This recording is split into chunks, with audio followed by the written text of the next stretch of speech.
Este podcast pertenece a la red Podcast SN.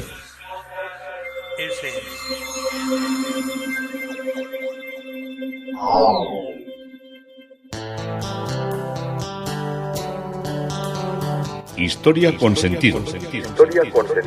Un podcast realizado y presentado por Juan Carlos González.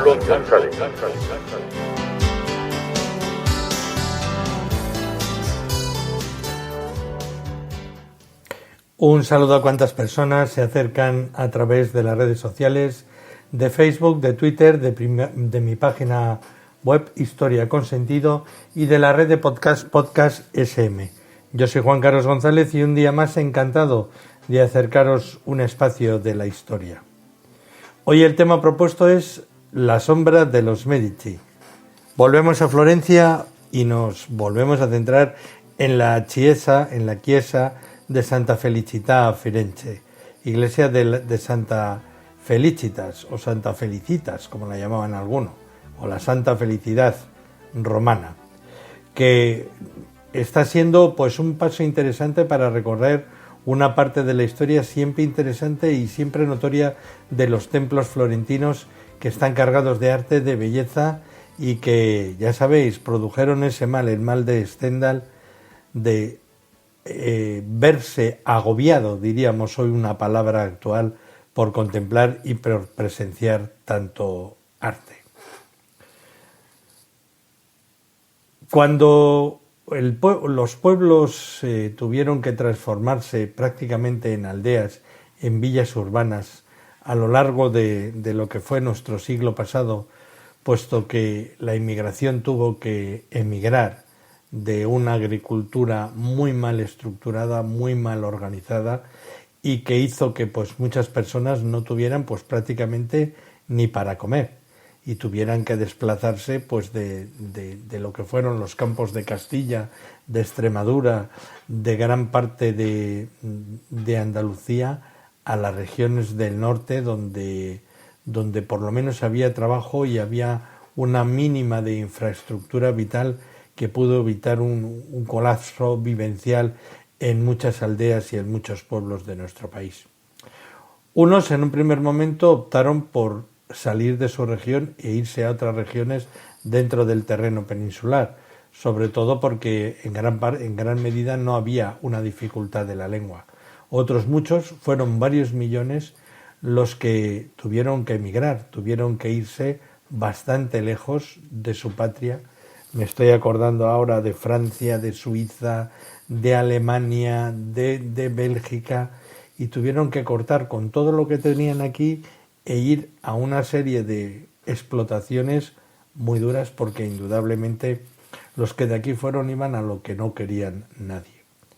Lo que fue la industrialización que arrancó después de terminada la Segunda Guerra Mundial, en lo que es la zona del País Vasco, que es la que más conozco, hay una industrialización alrededor de la Primera Guerra Mundial que tiene su esplendor al terminar ella entre los años 20, 25 hasta el 30, y luego hay un nuevo esplendor, pues con un apoyo también mucho de lo que es el centralismo y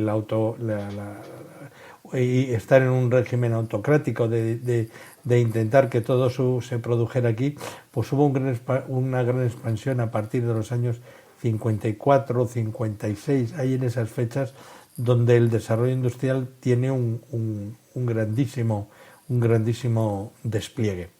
Entonces llegó a ser tan impactante que a los pueblos, a aquellos pueblos, llegaba la gente en tren, claro, todo lo de tener un coche y los autobuses eran de aquella manera, las carreteras prehistóricas totales. Y cuando las personas se bajaban del tren, muchas venían con su familia, algunos porque les habían escrito los primos o hermanos que habían venido primero.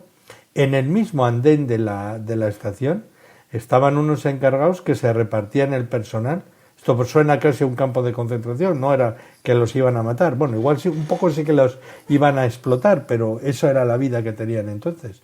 Y entonces habían algunos que ya tenían una carta que le habían mandado su primo y decían, oiga, que a mí me han dicho que dan trabajo en la fábrica tal, a mí en la fábrica tal, pues los de la fábrica tal que se pongan aquí, los de la fábrica tal, y se los llevaban directamente, o sea, aquí ahí no se hacía ni contrato ni nada, pero había los grandes trenes que venían, uno venía de Galicia, otro venía de Extremadura, llegaban allí, bueno, cada uno se bajaba en el pueblo que le habían dicho que se bajara, y entonces se repartían. Había días que llegaban a repartirse pues 200 personas o 250 entre las distintas fábricas, y ese mismo día desde el andén del tren se iban a la fábrica, les daban un buzo, les hacían un contrato, porque eso sí, había una especie de contrato, la mitad, hay que decirlo, que no sabían ni leer ni escribir, y que llegaban de haber estado ahí con un azadón y pasando hambre y frío, pues a empezar a trabajar, ya que les explicaron lo que era una máquina, lo que era un enchufe y lo que era una seguridad que al menos les daba el ponerse un casco.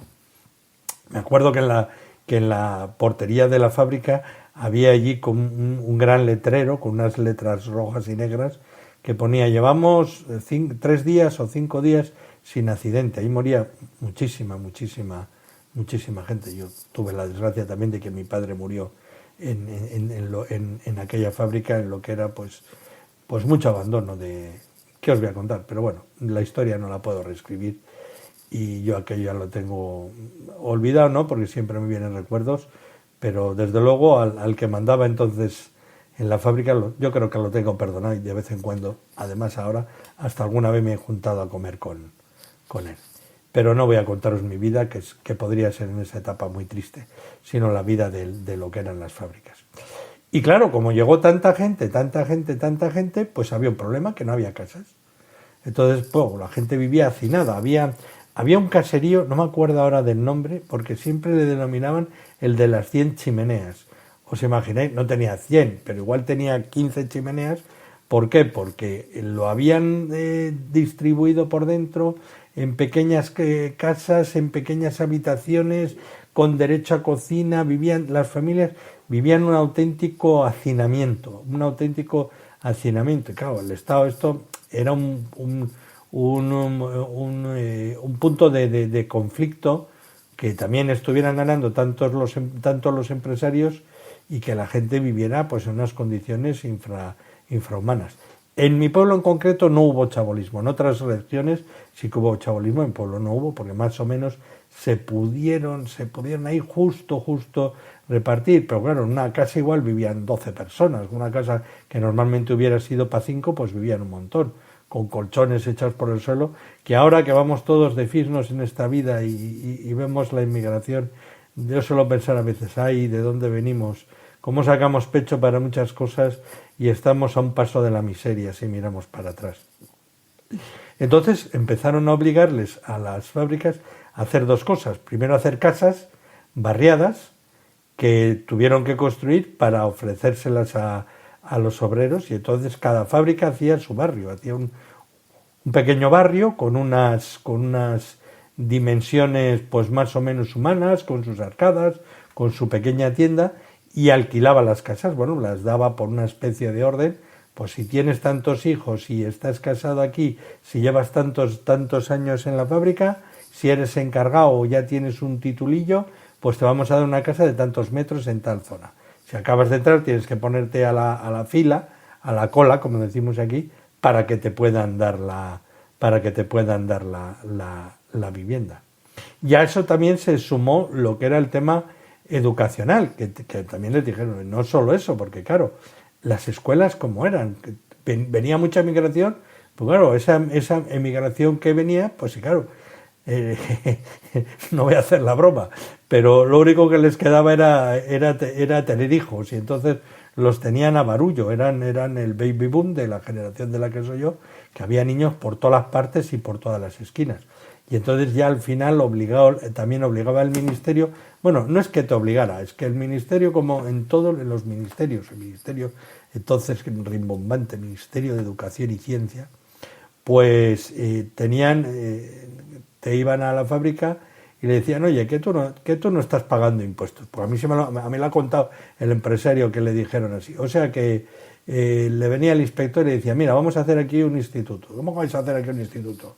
Sí, vamos a hacer aquí un instituto para 500 chavales y eso vale tantos millones. Así que a ti te toca, que eres el más grande, te toca poner 6 millones, a este le toca poner, estoy hablando de pesetas, a este le toca poner 3, al otro 2, al otro 500.000, y así va haciendo la requisa para costear el instituto. Lo hacía y lo tenían que poner a nombre de... Bueno, tenían una especie de extraña simbiosis entre fundaciones que hacían descuento en impuestos, pero claro, aquello no se miraba como era ahora. Bueno, allí las fábricas pagaban los impuestos pues de aquella manera, con impuesto de contaminación, de medio ambiente y de expropiaciones y de escombrar. Esto no quiero ni imaginarnos lo que era. Y entonces así se fueron construyendo casas que evitaron el chabolismo y colegios, escuelas que evitaron por otra parte el analfabetismo.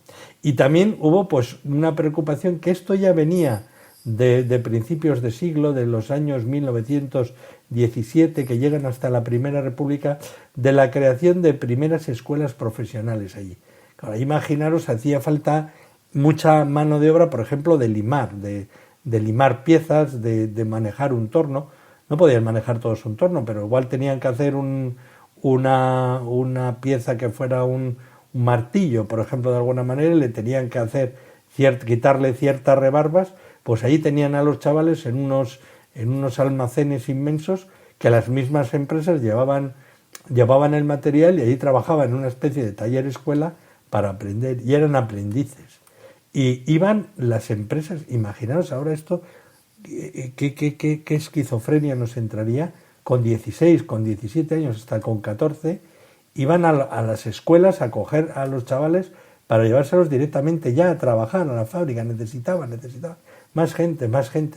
Iban los pinches, que entrabas con 14, 16 años, y tenían que llevar el botijo, andaban con el botijo por dentro de la fábrica, iban dejando botijos, había fuentes, como aquello estaba por la montaña, te salías por una alambrada de la fábrica, bueno, ni había alambradas, la fábrica por detrás tenía puertas que daban directo al monte, había fuentes en las colinas, iban ahí, cogían el botijo y bajaban con el botijo a la fábrica, y era pues los que llevaban una carretilla con piezas que habían salido mal, o con piezas que tenían que analizar el laboratorio, y así andaban, todo el mundo de los pinches. Pintoresca sociedad en la que me tocó vivir. Pero tenemos que volver a Florencia, a la chiesa de Santa Felicità, y tenemos que seguir donde nos habíamos quedado, casi entrando en el año 1400. En el año 1395 la Iglesia se enriqueció, siempre con una comisión monástica que era la que imponía los criterios constructivos, con el rosetón que ilumina la capilla principal, con decoraciones y todo lleno de frescos, que era lo que se estilaba entonces, si bien nada aquella de aquella ejecución que había sido iniciada por Neri de Antonio y completada a su muerte por un artista que no es identificado. Serán, como siempre, autores desconocidos los de estos trabajos que realizarán después las numerosas intervenciones realizadas en la parte absidial en periodos sucesivos. Las obras más importantes datan de finales del siglo XIV, en lo que fue el monasterio benedictino, que está ahora destruido, y en el 800 Nicolás Guerini pintó los frescos de la sala capitular, el único entorno que se ha conservado parcialmente en su identidad arquitectónica y decorativa original.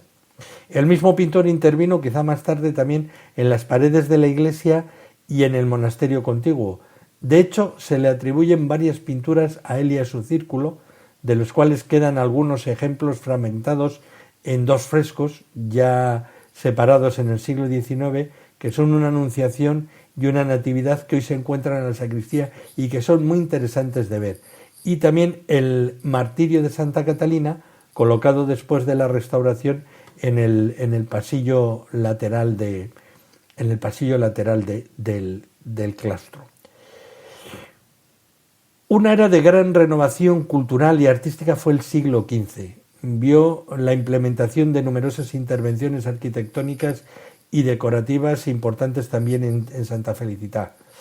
se fundan, numerosos altares y capillas, y muchas pinturas aparecen en las palas de los altares, arrancando a partir de lo que es la mesa del altar. Se produce un riguroso compromiso constructivo y que supera todo lo que había sido la fragmentación decorativa y toda esa absurda colocación que había marcado el aspecto del interior de la iglesia a lo largo y antes del siglo XIV. A lo largo de los siglos, numerosas pinturas realizadas en esta época se han retirado al monasterio o en la sacristía por motivos de culto y de gusto. Entre ellos están los tres ángeles y Tobiolo, el pequeño Tobías, de Domenico de Michelino. Domenico de Michelino es un pintor activo, nació en Florencia en 1417 y muere en 1494, y que ahora se conserva en la Galería de la Academia. La Galería de la Academia es donde está el David de Miguel Ángel, que tiene una parte grande, importante de esculturas, sobre todo trabajos de Miguel Ángel, es espectacular, pero también tiene una selección de piezas de pintura que son muy interesantes de ver y de observar, y que está allí. Y el altar, que ahora está disperso, otra obra que Bizzi de Lorenzo hizo para la capilla de San Fernando, erigida entre 1436 y 1437, y que ya no está en la iglesia. De esta capilla no hay otro rastro que un elegante retrato en mosaico de Alessandro Barbadori, actualmente guardado en un salón parroquial, realizado en 1641 por Giovanni Battista Calandra. Pero el descubrimiento de toda la documentación de las obras permite seguir paso a paso su construcción junto con los gastos que estaban aplicándose en lo que era el mobiliario. Y la intervención más significativa llevada a cabo dentro del edificio en el siglo XV se debió a la comisión que prepara el propio Bartolomeo Barbadori, la construcción entre la segunda y la tercera de época de la capilla Brunelleschi de la Anunciación, que es la joya de la corona y de la que os hablaré extensamente. El diseño de la sacristía también se basa en la lección y en el espíritu de Filippo Brunelleschi, cuya reestructuración fue realizada por Giovanni Caniani y completa gracias a un legado testamentario que se deja en el año 1473 para acabar la sacristía. La capilla Canigiani, capilla intitulada de la Asunción. La capilla fue restaurada en el momento de las obras para la construcción del Gran Coro Ducal. El Gran Coro Ducal, os recuerdo de otro podcast, es la terraza que se hace, y por la parte de atrás es la que sirve del corredor vasariano, que es el que lleva de palacio a palacio, y los grandes duques de Toscana, que normalmente eran en una gran parte del tiempo fueron los Medici, tenían para salirse a ese coro, oír las celebraciones litúrgicas y retirarse o bien al Palacio Vecchio, que era el palacio administrativo, o el Palacio Pitti, que era el palacio residencial.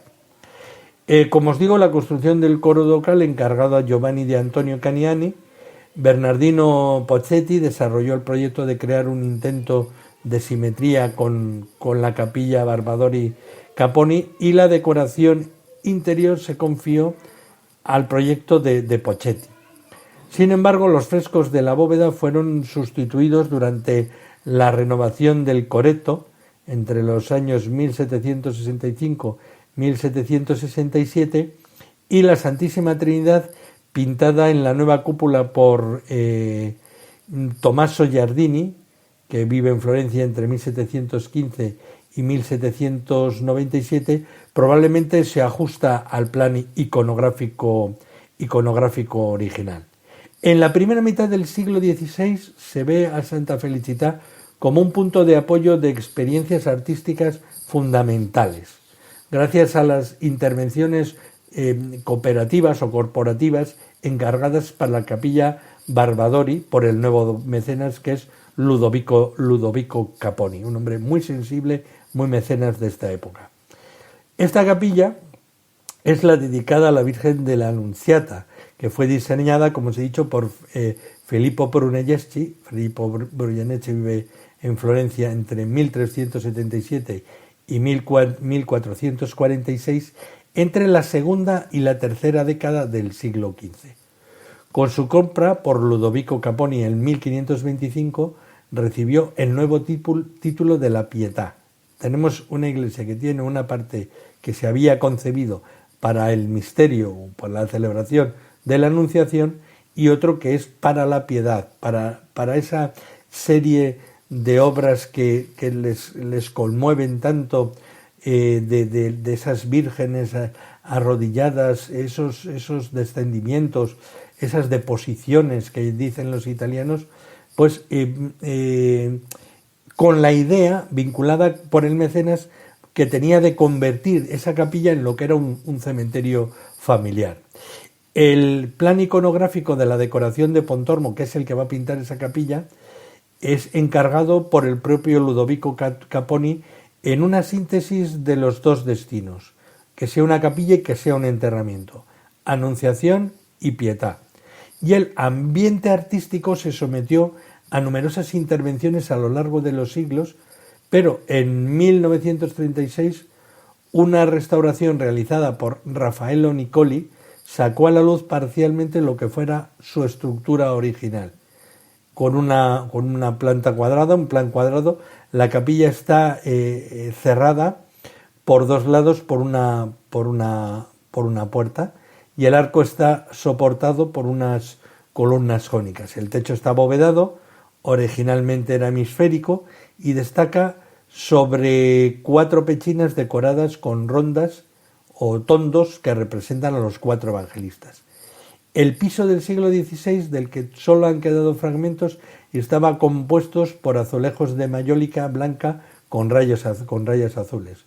La mayólica es una técnica muy popular y muy común, de la cual os hablaré cuando hable de la iglesia de Santa Clara, que es absolutamente impactante porque está todo recreado en mayólica, todas las historias de Santa Clara, de San Francisco, en fin, un mundo. Mientras tanto, el tiempo de la autonomía total de la iglesia está llegando a su fin a partir de la construcción del corredor construido por Cosimo I en 1565. Y sus eventos, los acontecimientos, ya no estarán vinculados solo a clientes o a fieles privados, porque a partir de ese momento, Santa Felicità, que hasta entonces nunca había recibido una atención pública, también debido a su posición descentralizada con respecto a lo que hemos dicho, al corazón civil y administrativo de la ciudad, se convierte ahora en un nuevo espacio que es respetado por la devoción ceremonial y casi diario de la casa de los gobernantes. Por eso he titulado este podcast La sombra de los Medici, porque aquí es donde verdaderamente se nota la sombra del poder, la sombra de la magnificencia y de la celebración litúrgica excelsa que tiene lugar en este en este monasterio de monjas benedictinas. Y el primer acto con el que la Casa Medici establece este vínculo destinado a considerarse sobre todo con las monjas del monasterio anexo consiste principalmente en la construcción de este corredor y de esta apertura desde este corredor, que además de ofrecer una vista sugerente del interior, se ampliará luego con el edificio para que no tengan que mezclarse con la gente. Se agrandará con la balconada para que puedan disfrutar. En el fondo están viendo un espectáculo litúrgico, y cuando uno gira la mirada y contempla el balcón desde donde se contemplaba esto, también tiene la misma expresión de que hay un espectáculo en la iglesia que es contemplado, y vemos quién lo contempla en la parte alta de la balconada, por la parte de atrás, atravesada por el corredor vasariano. Bien, la creación de este entorno tipo fachada para permitir a los grandes duques a asistir a rituales a partir de finales del siglo XVII probablemente se remonta a los primeros años del Gran Ducado de Ferdinando I, que fueron desde que vivió desde el año 1587 a 1609 y está relacionado con el uso entre los siglos XVII y XVIII para establecer, independientemente de la existencia de capillas privadas que estaban abajo, dentro de los edificios, un lugar cómodo para escuchar con seguridad los oficios en las iglesias más cercanas a la residencia de los nobles. Esto se entiende claramente. Como os he dicho, Florencia era una ciudad que no era excesivamente segura. Las calles eran muy estrechas y uno iba en un carromato y le podía salir una partida de asesinos a sueldo y liquidarse al gran duque. Ejemplos llamados de coreto, que aún existe con este uso, son, entre otros, el acceso al Santo Espíritu desde el Palacio Frescobaldi, a la iglesia de los Santos Apóstoles desde la capilla del Palazzo Rosselli del Turco y Santo Stefano al Ponte desde el Palazzo Bartolomei. Nobles, como vemos, copian este elemento de seguridad, esta idea que ven que tienen los Medici, para tener un poco su mismo efecto. También aquí en nuestras iglesias todas tenían una especie de presencia prácticamente directa desde una balconada para seguir las celebraciones. La participación tradicional de la familia gobernante en la liturgia celebrada en la iglesia fue inaugurada, como hemos dicho, por Ferdinando I y continuó bajo sus sucesores. Los documentos y los escritos son pródigos en noticias relacionadas con Ferdinando II, con Cosme III y con el ya de la Casa de Lorena, no de Medici, Pietro Leopoldo. Todo ello siempre con el deseo de representar la religiosidad granducal en una especie de escenario ideal, que era la idea que tenían de convertir esta iglesia. Y fue precisamente la voluntad de los Medici proponer en los años posteriores al Concilio de Trento como una casa católica, lo que indujo a Fernando I a promover esta expresión pública de la vida religiosa del príncipe, quien encontrará su otro escenario en la Basílica de San Lorenzo. Primero, Cosme I, que había obtenido el título gran ducal a través de la intervención del Papa, y luego sus sucesores pretenden, podríamos decir, mostrar no solo las elecciones políticas generales, sino también la vida cotidiana en actitudes contrarreformistas y que tienen un celo religioso que tendrá un amplio eco en los recuerdos de los contemporáneos. Ni siquiera la construcción mucho más tarde de una nueva capilla dentro del Palacio Pitti, encargada por Pietro Leopoldo y consagrada en el año 1766, traerá un cambio definitivo en los usos litúrgicos de los soberanos. Su presencia en Santa Felicità será muy efectista a la vez que segura, y los grandes duques nunca querrán renunciar a esta espectacular exposición fuera del palacio, salvo en esa balconada. Estáis entendiendo perfectamente, creo, el criterio.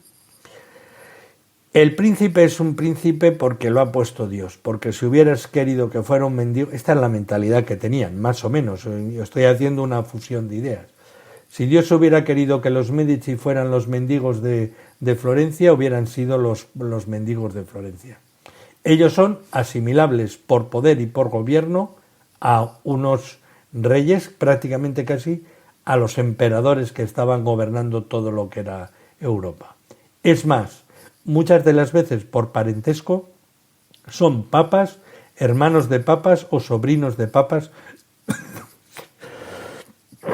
Perdón, que me emociono con todas estas cosas. O sobrinos de papas los que están mandando en Florencia. Ellos quieren que el pueblo sepa que ellos mandan por la gracia de Dios, lo que ponían las monedas. Yo estoy ahí porque Dios me ha puesto y mando porque Dios me ayuda. Y tú me tienes que contemplar como yo, desde mi gran escenario, contemplo lo que es la maravillosa liturgia que se hace en esa iglesia. Tú cuando levantes me verás en aquella alta balconada, en aquel alto balcón, y pensarás que él, el duque, el gran duque y su familia están cerca de Dios porque están en las alturas de la iglesia. Pero tú tienes la suerte de poder contemplar también la liturgia a pie de tierra y ser partícipe también de un plan de salvación de Dios que, bueno, no va a ser igual que el del príncipe, porque va a ser mucho más humilde, pero de alguna manera también vas a estar unido a las celebraciones. El gran duque, los Medici, los Lorena luego, estaban seguros en su gran balcón. El pueblo estaba feliz viviendo la liturgia, la seguridad garantizada y la idea de seguridad mantenida. Esta era la sombra de los Medici en la Chiesa de Santa Felicidad de Firenze. Yo soy Juan Carlos González y un día más encantado de haberos podido acercar este espacio de la historia.